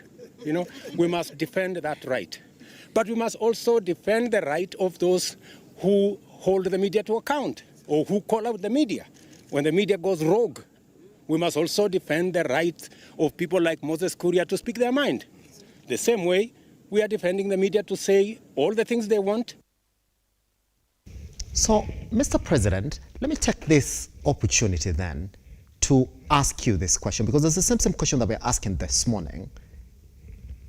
You do know very well that there are structures within the country that the constitution that you fully support offers if you are aggrieved. How many times have we seen State House call on the media on the stories that we've done? Number one. And number two, when you support Moses Kuria on this particular issue, what are you supporting? Is it the facts or it is the abuses that Moses Kuria hurled at the media? Because in normal sense, when a man is given the opportunity to come in and even apologize, yes, you might be angry, fine, we grant you that, but all the words that you threw at the media, at least when you're offered a chance to apologize, he could have apologized, he did not. So do you support that? Which therefore begs me to ask the question, Macharia. When it comes to media freedom in the country, what precedents is the president putting in place in this sense? Is a man who says, when the media goes rogue, we need to tell them.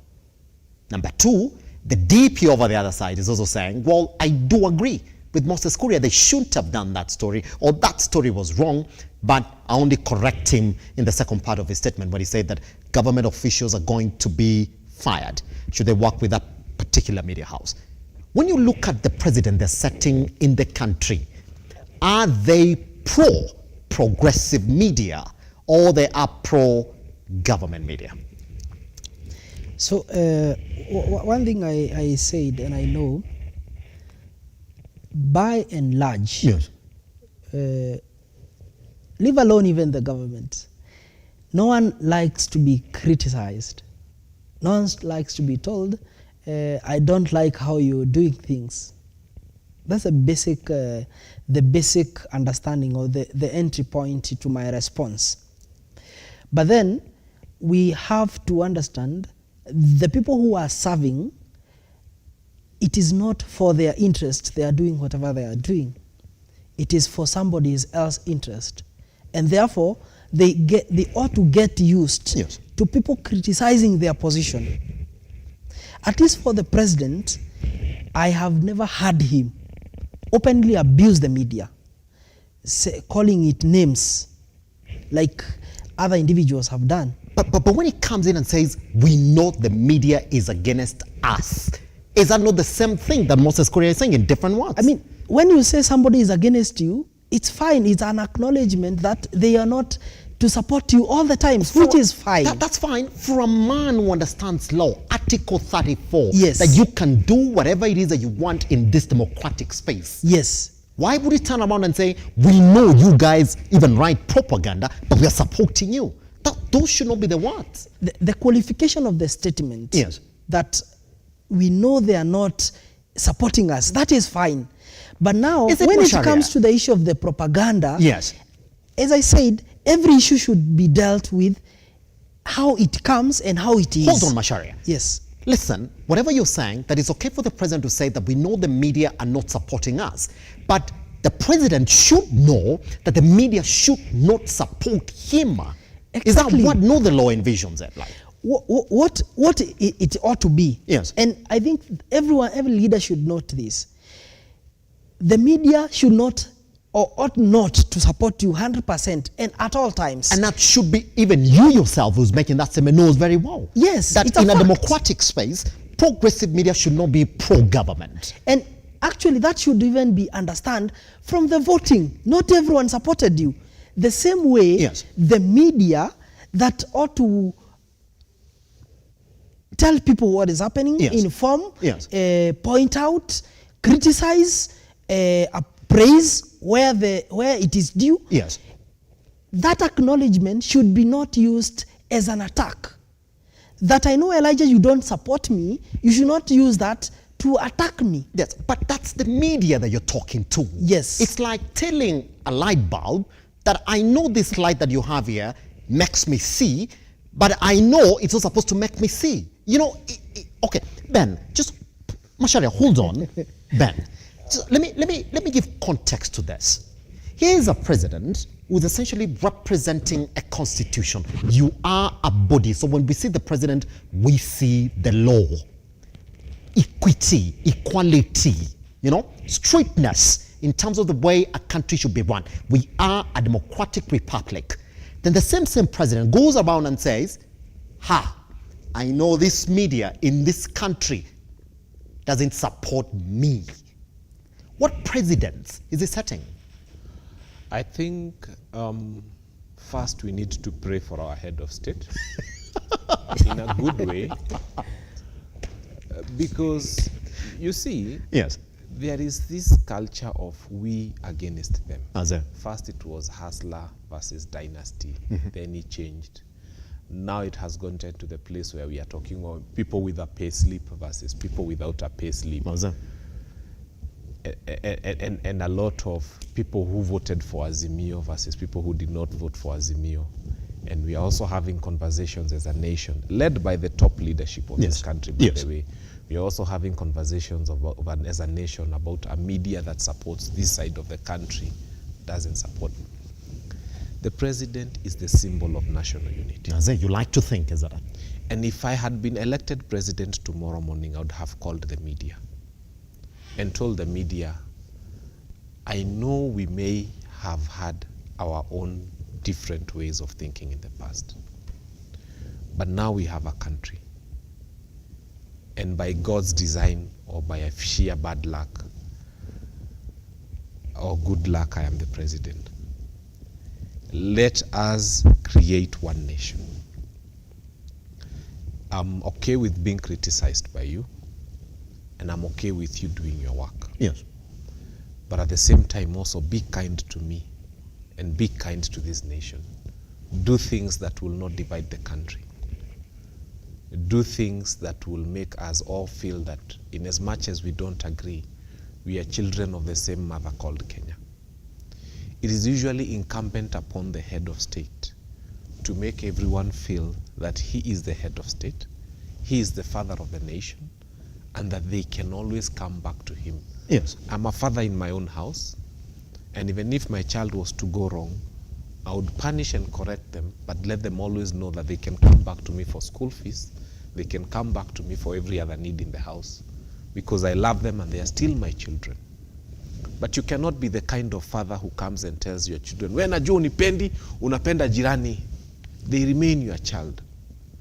Na hata mkifanya KCP mtoto wako apate 200 marks na mtoto wa jirani apate 400 marks. Hauwezi chukua huwa jirani useme huwa amepata 400 ndio wangu. The child that is yours remains your child. So I think the presidency, starting with the president himself and the DP, have a lot of work to do. Yes. And that a lot of work, they have lost it when maandamano happened.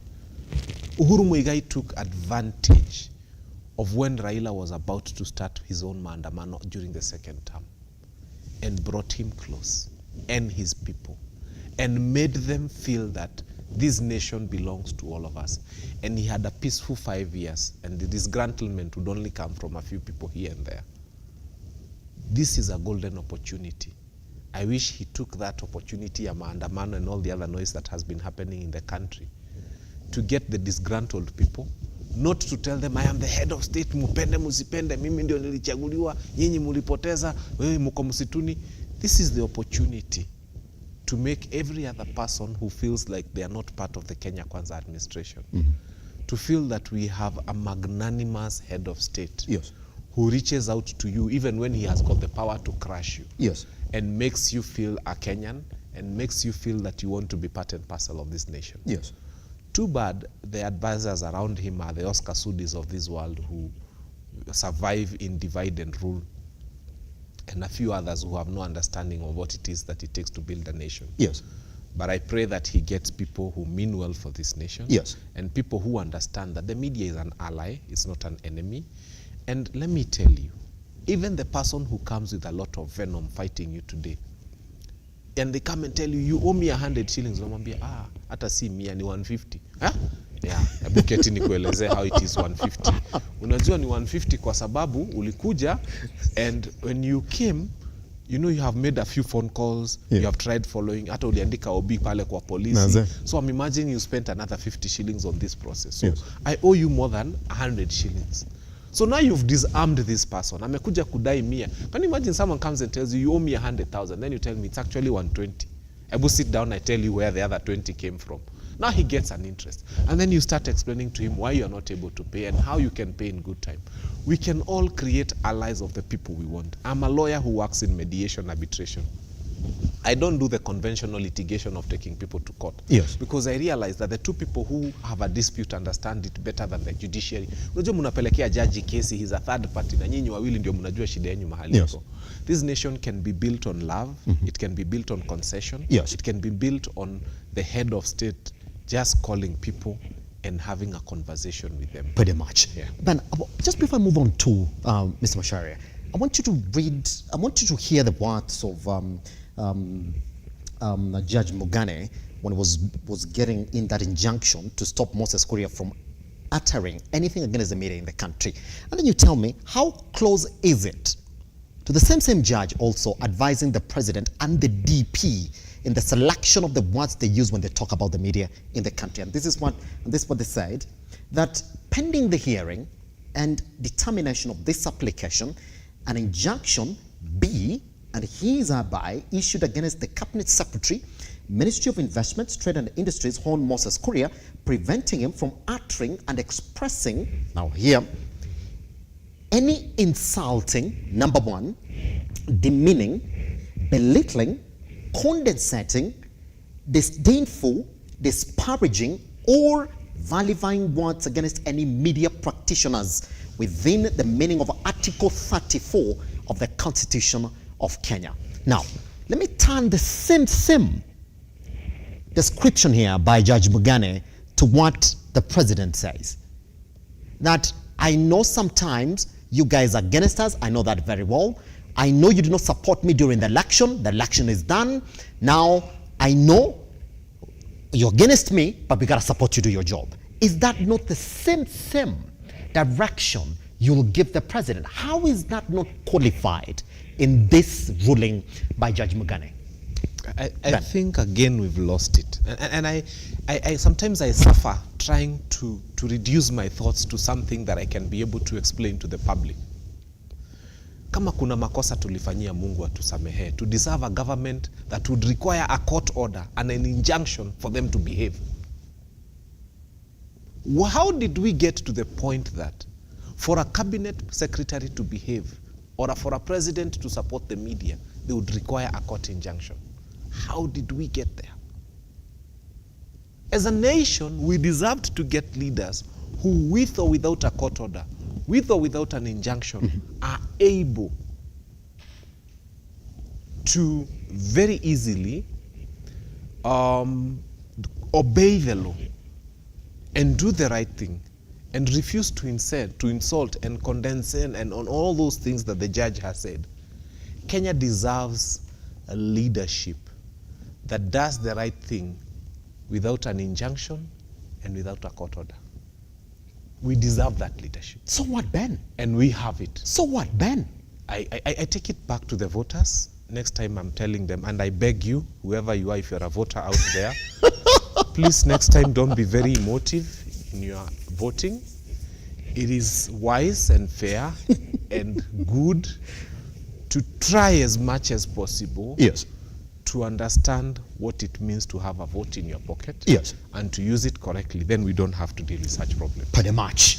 Mr. Macharia, I want you to go back to whatever it is you're trying to describe. So when you listen to this particular injunction here by Judge Mugane, you would say the same thing to the deputy president and the president. Because when you look at how it's gone through it, it's essentially saying, guys, according to Article 34, whatever they want to do, it's well protected.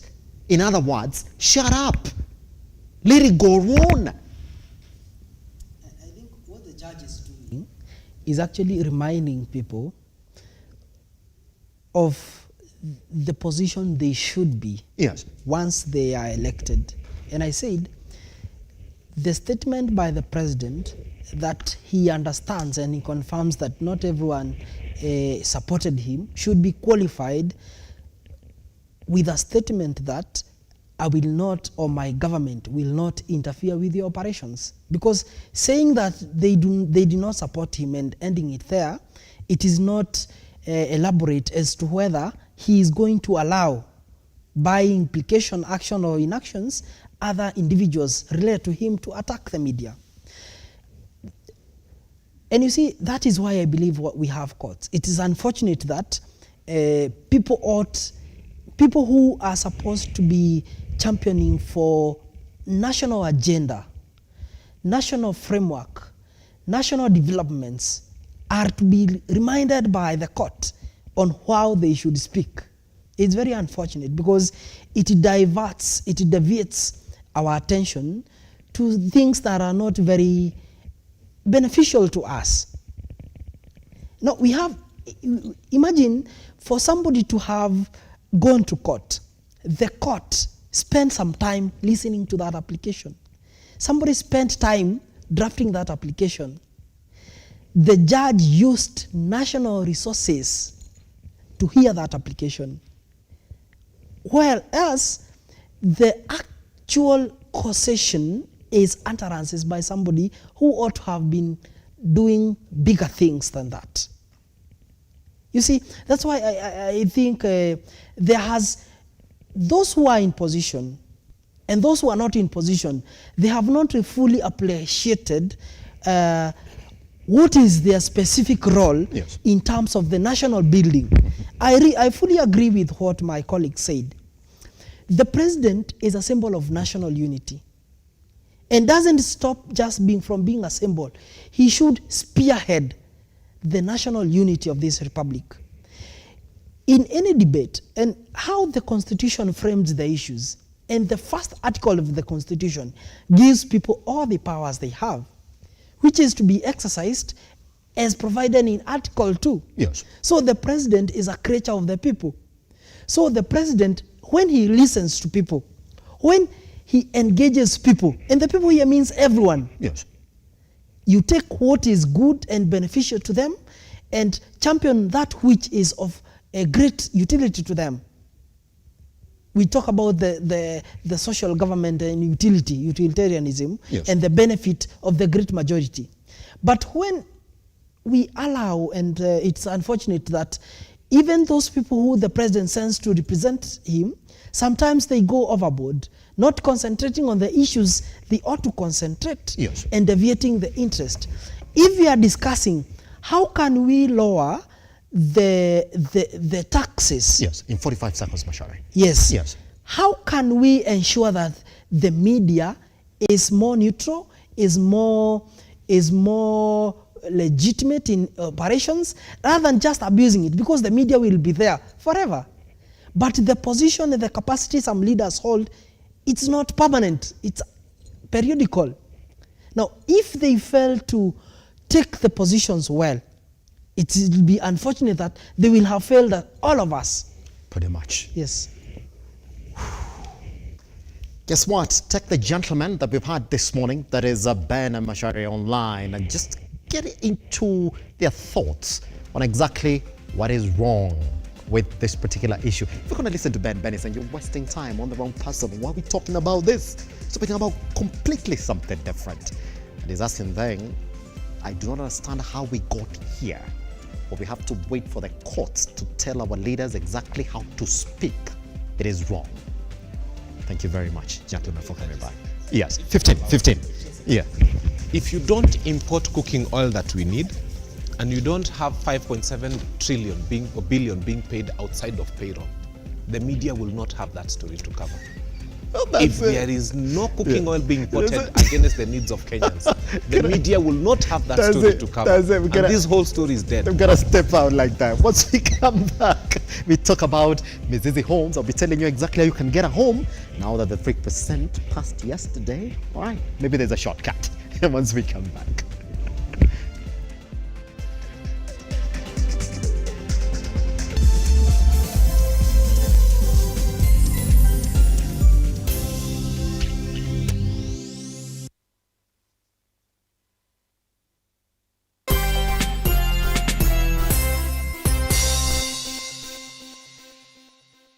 KM Lookup Media, the holding company for Muthingi and